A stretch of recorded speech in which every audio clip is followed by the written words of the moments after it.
আজি নতুন বছৰ বুলি এই পিকনিক খাবলৈ ওলাই আহিছোঁ আমি গোটেই পৰিয়ালটো। এয়া চাওক ব্ৰহ্মপুত্ৰৰ বালি, ব্ৰহ্মপুত্ৰৰ বালিৰ মাজত বহুত মানুহে এনেকৈ পিকনিক খাই আছে।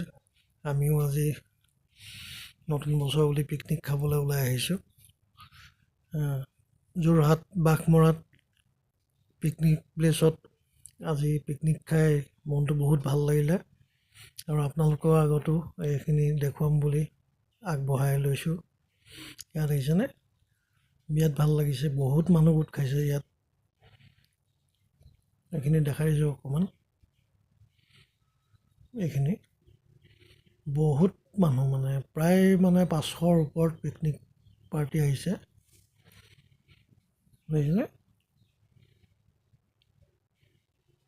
বিৰাট সুন্দৰ ব্ৰহ্মপুত্ৰ পাৰত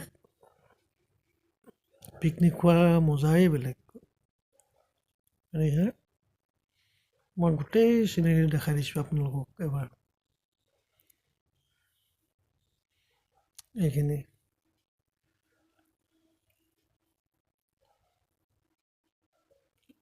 এখন ব্ৰহ্মপুত্ৰৰ বালিচৰত অলপ ফুৰিলোঁ। এয়া